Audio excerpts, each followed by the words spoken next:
우리가 읽지 않았지만 먼저 1절과 2절에 있는 말씀을 한번 보여주시겠습니까? 자, 1절과 2절에 여기에 몇 사람의 이름이 나오는지 한번 세어보십시오. 몇 명의 이름이 나옵니까? 가만히 보니까 디베르 황제, 빌라도 총독, 헤롯, 빌립, 루사니아 총 5명의 황제와 왕, 총독이 나오고요.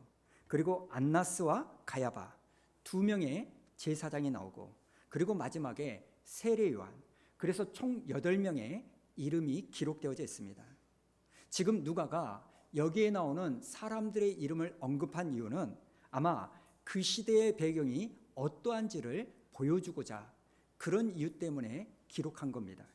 그런데 여러분, 저는 오늘 여기에 나오는 특별히 앞에 7명의 사람들을 집중하고 싶지 않습니다. 물론 그 당시 세상 사람들은 여기에 나오는 7명을 주목했을 거예요. 당연하죠. 왜냐하면 그 당시에 황제였고 총독이었고 왕이었기 때문에 세상 사람들의 관심사는 온통 여기에 있는 7명에게 향해 있었을 겁니다. 그런데 저는 이 7명에게 주목하고 싶지 않습니다. 왜냐하면 오늘 말씀을 가만히 보니까 그들은 그 당시에 세상과 정치, 종교 지도자들이었지만, 그래서 사람들은 그들을 주목했지만, 오늘 말씀에서 놀라운 게 뭐냐면 하나님의 말씀은 이 7명을 차례로 지나서 빈들에 있는 침례 요한, 세례 요한에게 임했다, 이렇게 말하기 때문입니다. 다시 말씀드립니다. 세상 사람들은 모두가 다 여기에 나오는 7명을 주목하는데 정작 하나님의 말씀은 여기 7사람들을 차례로 다 지나쳐 갑니다. 그리고 누구에게 임합니까? 빈들에 있는 세례 요한에게 하나님의 말씀이 임한 거예요. 여러분, 이게 뭘 의미할까요? 사람이 주목하는 사람과 하나님이 주목하는 사람이 다르다는 겁니다.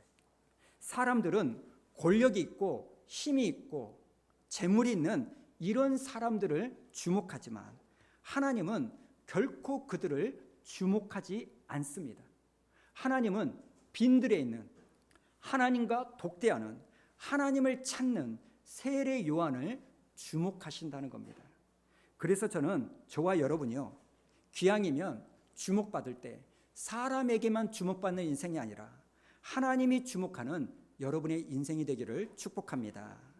그래서 여러분, 제가 좀 웃기지만 여기에 나오는 3장 1절과 2절을요 2025년도 버전으로 좀 읽어드리겠습니다. 한번 들어보십시오. 트럼프가 미국 대통령으로, 푸틴이 러시아 대통령으로, 시진핑이 중국 주석으로 있을 때 세상 사람들의 관심이 백악관과 크렘린 궁으로 향할 때 하나님의 말씀은 주일 아침을 깨워서 예배의 자리에 나와 하나님 앞에 있는 수한 우리 교회 성도에게 임하니라. 아멘. 여러분, 이게 우리의 오늘 주시는 말씀이 되어야 될 줄로 믿습니다. 자, 그리고 4절을 한번 보도록 할까요? 4절 우리 한번 다 같이 읽어봅니다. 시작. 선지자 이사야의 책에 쓴 바 광야에서 외치는 자의 소리가 있어 이르되 너희는 주의 길을 준비하라, 그의 오실 길을 곧게 하라. 아멘. 여러분, 세례 요한이 누굽니까? 오늘 이 말씀에 정확하게 나옵니다. 세례 요한은요 광야에서 외치는 소리였습니다. 영어로 보면 a voice, 그러니까 광야에서 외치는 한 소리였다는 겁니다. 여러분, 우리가 세례 요한을 이해할 때 어떻게 이해하는 게 가장 잘 이해하는 것이냐면, 여러분, 세례 요한을요 소리로 이해하는 게 가장 중요합니다. 자, 그렇다면 이 세례 요한이 소리라면 뭐가 중요할까요? 지금 이 세례 요한이 높은 음을 냈느냐? 이게 중요할까요? 아니면 낮은 음을 냈느냐? 이게 중요할까요? 지금 세례 요한의 목소리가 굵느냐 가느냐 이게 중요할까요? 아니라는 겁니다. 지금 세례 요한이 무슨 말을 했느냐 이게 중요한 겁니다. 지금 세례 요한은요 진리를 가리키는 손가락과 같습니다. 제가 지금 이 손가락으로 뭘 가리키잖아요. 여러분, 그럴 때 여러분이 제 손가락을 보는 게 중요합니까? 아니면 여러분이 제 손가락이 가리키는 십자가를 보는 것이 중요합니까? 여러분, 제 손가락을 보시면 안 되는 거예요. 저의 손가락은요, 되게 짧고 굵고 못생겼습니다. 아니, 저 목사는 왜 저렇게 손가락이 짧을까? 야, 저 목사 손가락이 이쁘네? 안 이쁘네? 반지가 없네? 아, 시계는 있네? 이게 중요한 게 아니라는 겁니다. 여러분, 지금 그 이야기를 하면 완전히 잘못된 겁니다. 지금 이 손가락이 가리키고 있는 진리를 얘기해야 되는 거예요. 왜 제가 이런 말씀을 드리냐면, 제가 오늘 설교를 준비하면서 많은 설교도 듣고 여러 책도 읽고 여러 이야기를 듣는데 좀 아쉽다, 이런 생각이 들었기 때문입니다. 여러분, 세례 요한은요, 소리입니다. 진리를 가리키는 손가락입니다. 그러면 이 요한이 말하는 내용이 중요하지, 그 소리의 스타일, 이게 중요한 건 아닌 거예요. 그런데 많은 설교가 이런 식으로 가는 겁니다. 세례 요한을 보니까 약대 털옷을 입었다는 거예요. 요한은 메뚜기와 석청을 먹었다는 거예요. 그래서 이렇게 말합니다. 야, 요한을 봐라. 얼마나 겸손하냐, 얼마나 검소하냐. 우리는 이런 세례 요한의 모습을 닮아야 된다. 예, 우리는 물론 닮아야 됩니다. 그런데 여러분, 우리가 거기서 끝나면 잘못된 거는 거예요. 여러분, 무슨 얘기만 하고 이렇게 말하면 끝난 거예요? 예를 들면 이런 거예요. 야, 저 사람의 손톱 매니큐어 너무나 이쁘게 됐다. 야, 저 사람이 차고 있는 시계 너무 멋지다. 이렇게 말하고 끝난 것과 똑같은 거예요. 여러분, 이건 중요한 게 아닙니다. 세례 요한이 지금 한 말, 지금 요한이 가리킨 진리가 중요하지, 요한의 목소리가 어떤 스타일이냐, 이건 전혀 중요하지 않습니다. 만약에 여러분이 이렇게 세례 요한이라는 사람에게만 집중하고 그 사람의 스타일만 집중하고 끝나면 완전히 잘못된 결론에 이르게 되는 거예요. 예를 들면 이런 거죠. 지금 다른 제사장들은 세마포라는 거룩한 옷을 입는데 이 요한만요, 약대 털옷을 입는 거예요. 그런데 제가 여기에 은혜를 받아가지고 이렇게 말하는 거예요. 자, 여러분, 오늘부터 저 양복 안 입고 찢어진 청바지 입고 설교하겠습니다. 이러면 안 된다는 거예요. 제가 보기에는 양복을 입었냐 청바지를 입었냐 이게 중요한 게 아닙니다. 그런데 가만히 보면 그게 진짜 중요하다고 생각하는 사람이 있어요. 우리의 삶도 마찬가지 아닙니까? 그 사람이 뭔가를 말하는데 우리는 꼭, 물론 전하는 입장에서는 태도도 중요하지만 듣는 입장에서는 그 사람이 무슨 말을 하고 있느냐, 이 내용이 중요한데 그 내용은 듣기 싫으니까 나 그렇게 말하는 태도가 빈정상해서 나 안 들을래, 이렇게 말하는 경우가 너무나 많습니다. 또 하나 7절을 보면요, 요한의 사역 스타일이 나옵니다. 7절을 보십시오. 요한이 세례 받으러 나오는 무리에게 이르되, 지금 요한은요 신방을 안 갔습니다. 사람들에게 찾아가지 않았어요. 자기는 가만히 있어서 사람들로 하여금 찾아오라고 말합니다. 여러분, 제가 여기에 꽂혀가지고요, 저 오늘부터 신방 안 갑니다. 저 만나고 싶으면 여러분이 나를 찾아오십시오. 이러면 안 되는 거예요. 그리고 말하는 스타일도 한번 보실까요? 자, 7절 다음을 보니까 뭐라고 말합니까? 독사의 자식들아. 여러분, 성경이니까 이렇게 고상하게 말하지, 우리말로 말하면 이 살모사들아, 이 뱀 새끼들아, 이렇게 말하지 않았겠습니까? 제가 이게 또 은혜가 돼가지고요, 제가 막 여러분을 향해서 그렇게 한번 말해도 될까요? 안 되는 거예요. 그런데 간혹 목사님들 중에 욕을 하면서 설교하는 분들이 있습니다. 그런 분들은요 진짜 뭐가 뭔지를 모르시는 것 같아요. 여러분, 이런 게 중요한 게 아닙니다. 그런 스타일이 중요한 게 아니라 그 사람이 무슨 말을 했느냐, 이게 중요합니다. 그가 하고 있는 말, 그가 가리키고 있는 이 진리는 내가 얘기하지 않고 세례 요한의 스타일만 이걸 가지고 얘기하는 것은 잘못된 모습이라는 겁니다. 그런데 여러분, 이거는요 그 당시의 사람들의 문제만이 아닙니다. 오늘날 여러분들은 수많은 목사님들을 판단하고 평가를 많이 합니다. 솔직히 그러지 않습니까? 그런데 여러분 잘 들으셔야 돼요. 여러분들이 목사님들에 대하여 이야기하는 거 자유지만 우리 목사님은 유머 감각이 있니 없니? 이게 정말 중요할 것 같습니까? 이성적인 설교자인지 감성적인 설교자인지 그게 중요할 것 같습니까? 아닙니다. 그것은 하나도 중요하지가 않습니다. 우리 목사님은 복음을 말하고 있느냐? 그래서 나에게 찔림을 주고 있느냐? 그래서 나로 하여금 회개하도록 말씀을 전하고 있느냐? 이게 중요한 줄로 믿습니다. 여러분, 어떤 스타일로 말하느냐? 이건 하나도 중요하지 않습니다. 무엇을 이야기하고 있느냐? 진리에 대하여, 예수에 대하여 이걸 말하고 있느냐? 여러분, 목회자를 판단할 때 그거 가지고 말하시기 바랍니다. 그래서 지금부터는 이 세례 요한이 무슨 말을 했는가? 이것에 집중해서 말씀을 좀 하겠습니다. 자, 3절을 한번 보니까요. 지금 요한이요, 요단강 부근에 와가지고 제사함을 받게 하는 회개의 세례를 전파합니다. 그리고 7절 후반절부터 보면 구체적으로 이렇게 설교를 하는데요. 자, 한번 보십시오. 독사의 자식들아, 누가 너에게 일러 장차 올 진노를 피하라 하더냐? 그러므로 회개에 합당한 열매를 맺고 좋은 열매를 맺지 아니하는 나무마다 찍혀 불에 던져질 것이다. 여러분, 지금 세례 요한이 무슨 말을 하냐면 자기가 말하는 스타일이 어떻든지 간에 여러분들은 회개하지 않으면 안 된다는 거예요. 회개에 합당한 열매를 맺지 않으면 안 된다는 겁니다. 지금 세례 요한이요, 독사의 자식들아 이렇게 말했든지 아니면 사랑하는 양떼 여러분 이렇게 얘기했건 이건 하나도 중요하지 않다는 겁니다. 중요한 게 뭡니까? 회개하지 않으면 당신들은 망할 겁니다. 여러분, 이게 중요합니다.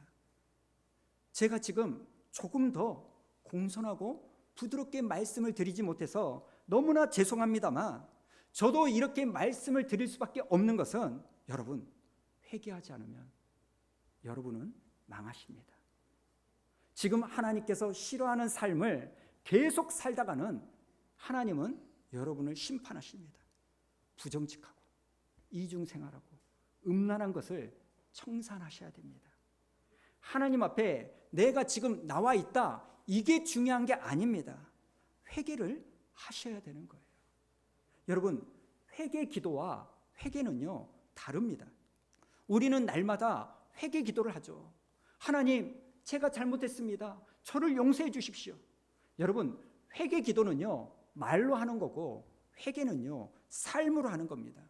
내 삶의 방향을 바꾸는 게 회개라는 거예요. 그러니 여러분, 회개 기도하는 것을 넘어서 회개하는 삶이 되기를 축복합니다. 그리고 8절을 보니까 세례 요한은요 선민 사상을 비판합니다. 우리는 하나님께 택함을 받은 민족이다. 자, 8절을 보십시오. 속으로 아브라함이 우리 조상이라고 말하지 말라. 여러분, 이 말씀은요 굉장히 우리에게 중요한 메시지입니다. 왜냐하면 우리 안에 잘못된 구원관이 들어와 있을 수가 있기 때문이에요.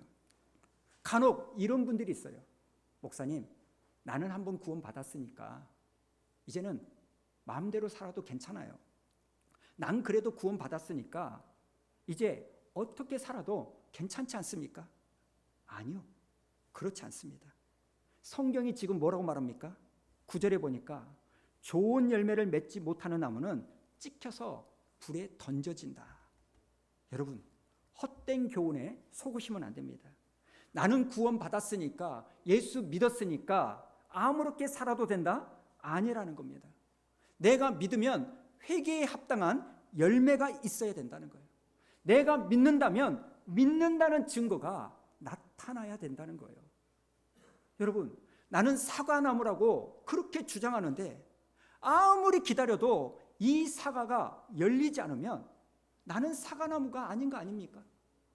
내가 믿었다고, 내가 구원을 받았다고 아무리 주장을 해도 그 믿음의 열매가 없으면 여러분, 죄송합니다만 안 믿은 거예요. 그러니 여러분, 구원받은 믿음의 열매를 보여주시기 바랍니다. 자, 이렇게 세례 요한이 말하니까 10절에 보니까 무리들이 묻죠. 그러면 우리가 무엇을 해야 됩니까? 그러자 세례 요한이 13절에서 세리들에게 말합니다. 부과된 것 외에는 거두지 말아라. 그리고 14절에서 군인들에게도 말하죠. 강탈하지 말아라. 거짓으로 고발하지 말아라. 받은 월급을 족한 줄로 알아라. 이렇게 말합니다. 여러분, 지금 세례 요한은요, 크게 두 가지를 말하고 있습니다. 하나가 뭡니까? 세례 요한은요, 나처럼 되라고 말하지 않는 거예요. 니들도 나처럼 약대 털옷을 입고 메뚜기와 석청을 먹고 광야에 나가서 지내라. 이렇게 말하지 않습니다. 너희들은 지금 살고 있는 그 삶의 자리를 지키라고 말합니다. 그런데 삶의 태도는 바꾸라고 말하는 거예요. 여러분, 우리가 은혜를 받았다고 해서 하던 일을 바꿀 필요는 없습니다. 계속 하십시오. 대신에 그동안 여러분이 하던 그 일에 하나님이 기뻐하시는 일로 바꿔서 하시는 여러분 되기를 축복합니다. 그리고 또 하나, 세례 요한이 뭐라고 말하냐? 기본으로 돌아가라는 거예요. 기본적으로 니들이 해야 될 일을 잘 해라. 이렇게 말하는 겁니다. 다시 말씀드립니다. 오늘 제 설교의 스타일이 어떻든지 간에 드릴 말씀 드리고 싶습니다. 여러분들에게 말씀드립니다. 여러분, 기본 좀 지키시기 바랍니다. 좀 더 부드럽게 말씀드리지 못해서 너무나 죄송한데, 여러분, 성도로서의 기본을 좀 지키십시오. 성도로서의 기본을 안 지키면 안 됩니다. 우리는 하나님 앞에서 기본을 지켜야 됩니다. 시간과 물질의 주인 대신 하나님 앞에 우리의 기본, 내가 해야 될 일을 하는 여러분 되기를 축복합니다. 주보에도 나와 있지만 여러분, 하나님의 자녀라는 이 신분은요, 선택의 문제가 아닙니다. 만약 내가 하나님을 믿는 사람이라는 이 정체성을요, 선택으로 만들어버리면 우리는요, 일평생 신앙생활을요, 선택으로 하게 되는 거예요. 예를 들면 이런 거 아닙니까? 학생인데 선택이 된다. 성인인데 일하는 것이 선택이 된다. 내가 남편이 되고 아내가 됐는데 그 역할이 선택이 된다? 여러분, 그건 너무나 저주스러운 삶이에요. 여러분, 선택이 아닙니다.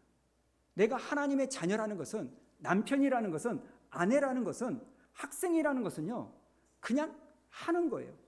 그런데 내 신앙생활이 선택이 돼버리면요, 오늘 교회를 갈까 말까, 성경을 읽을까 말까, 헌금을 할까 말까, 기준이 없어지는 거예요. 오늘날 많은 사람들이요, 하나님을 믿지만 성도로서 기본적으로 해야 될 이것조차도 안 하는 너무나 아픈 모습들이 많다는 거예요. 저는 저와 여러분이요, 하나님 앞에서 하나님의 성도로서 기본을 지키는, 해야 될 일을 하는 여러분 되기를 축복합니다. 그리고 더 중요한 게 뭔지 아십니까? 15절에 보니까 백성들이 요한에게 당신이 혹시 그리스도 아닙니까? 이렇게 물어보니까 16절에 이렇게 말합니다. 자, 빨간 글씨로 한번 읽어볼까요? 시작. 나는 물로 너에게 세례를 베풀거니와 나보다 능력 많으신 이가 오시나니 나는 그의 신발끈 풀기도 감당하지 못하겠노라. 아멘. 지금 세례 요한은 분명하게 소리로서의 사명, 손가락으로서의 사명을 감당합니다. 내가 예수가 아니다는 거예요. 나는 그분의 길을 예비하는 자고 예수님은 내 뒤에 분명히 오신다. 예수님을 드러내는 겁니다. 사랑하는 여러분, 다시 말씀드립니다. 누가 좋은 목사님이며 누가 좋은 설교자입니까? 내 귀에 듣기 좋은 말, 웃긴 목사님이 좋은 목사님이 아닙니다. 나를 울리는 목사님도 좋은 목사님이 아닙니다. 그게 뭐가 중요합니까?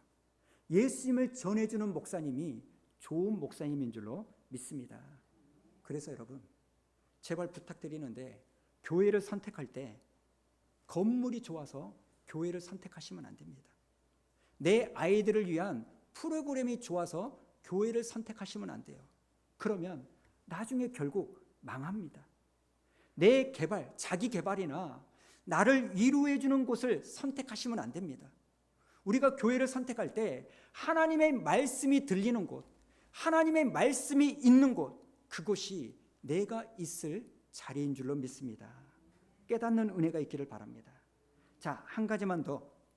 세례 요한이 무슨 이야기를 하냐? 자, 17절 우리 한번 읽어볼까요? 시작. 손에 키를 들고 자기의 타작마당을 정하게 하사 알곡은 모아 곡간에 들이고 쭉정이는 꺼지지 않는 불에 태우시리라. 아멘. 여러분, 무서운 이야기예요.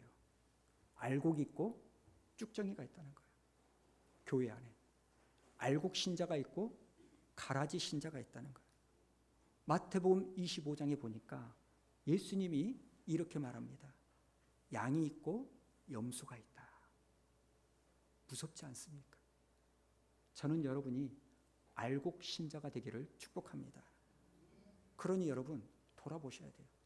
내가 교회를 다니지만 나는 혹시 가라지는 아닐까? 나는 혹시 결정적일 때 양인 줄 알았는데 염소라고 주님이 말하지는 않을까? 여러분, 두려워하셔야 돼요.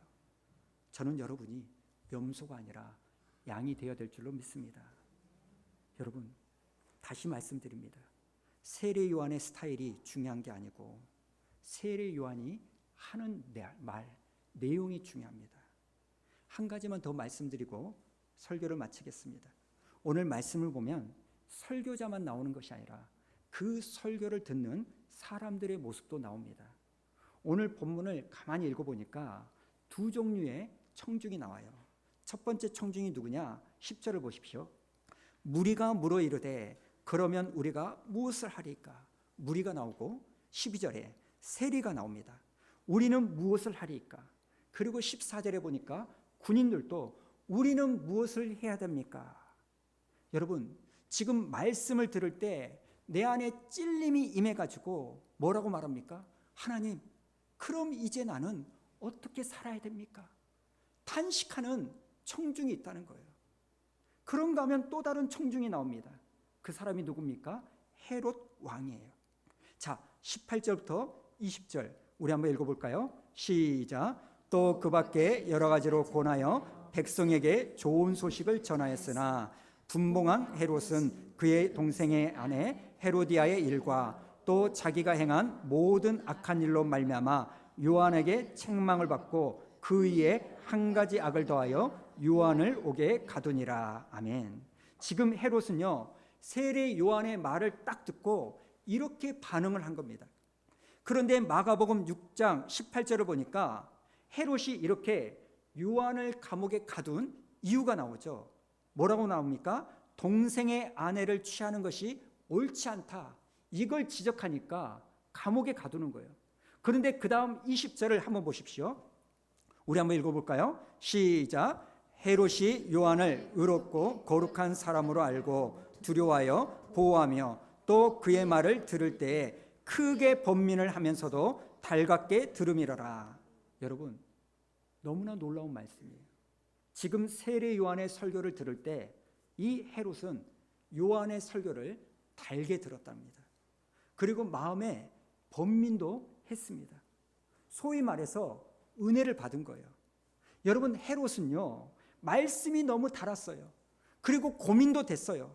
그런데 이 헤롯의 결정적인 문제가 뭐냐면 헤롯은 그렇게 달고 고민되게 만든 말씀을 들었음에도 불구하고 자기의 삶을 바꾸지 않았다는 거예요. 그래서 결국 세례 요한을 죽여버립니다. 여러분, 잘 들으셔야 돼요. 오늘 하나님의 말씀이 여러분에게 달지 않습니까? 찔리지 않습니까? 번민도 되지 않습니까? 그러나 여러분, 그것을 가지고 그래, 이 정도면 됐어, 아니라는 거예요. 헤롯도요, 거기까지는 했습니다. 이게 중요한 게 아니에요. 아, 목사님, 오늘 말씀 너무나 좋았어요. 예. 그런데 여러분, 그 말은요, 헤롯도 했던 말입니다. 말씀이 너무 달았고 번민도 됐고 깨달아졌어요. 네, 헤롯도 이걸 다 했던 이야기입니다. 그런데 우리의 삶을 바꾸지 않으면 그 깨달음이 달았던 말씀이 아무 소용이 없는 겁니다. 하나님의 말씀을 듣고 순종하지 않으면 어떻게 해야 될까? 탄식하지 않으면 여러분 그것만 가지고는 아무 소용이 없는 겁니다. 사랑하는 여러분, 하나님의 말씀을 들을 때 깨닫고 은혜가 되기를 원합니다만 거기에 머물지 마시고 여러분 이 무리들처럼 세리들처럼 가슴을 치고 애통해하는 여러분 되기를 축복합니다. 말씀을 마치죠. 사람이 주목하는 사람과 하나님이 주목하는 사람이 있다고 말합니다. 하나님의 말씀이 세상 사람들이 주목했던 이 7사람을 차례로 지나쳐서 빈들에 있는 세례 요한에게 임합니다. 여러분도 빈들의 시간이 하나님과 독대하는 시간이 좀 있기를 축복합니다. 세례 요한은 소리입니다. 손가락이에요. 세례 요한의 삶은 훌륭하지만 우리가 세례 요한의 삶에서 은혜를 받으면 안 됩니다. 그 사람이 가리키고 있는, 그 사람이 말하고 있는 그 예수에 대해서 은혜 받는 여러분 되기를 축복하시기 바랍니다. 축복합니다. 그리고 회개하시기 바랍니다. 하나님을 믿는 성도로서 해야 될 일을, 기본적인 일들을 하는 여러분이 되시기 바랍니다. 주일 성수, 성경 읽기, 하나님 앞에 기도하는 것, 제발 기본적인 것을 하는 여러분이 되시기를 축복합니다. 마지막으로 헤롯처럼 은혜만 받고 끝나지 마십시오. 우리가 어찌해야 됩니까? 이것을 주님께 묻는 여러분 되기를 축복합니다.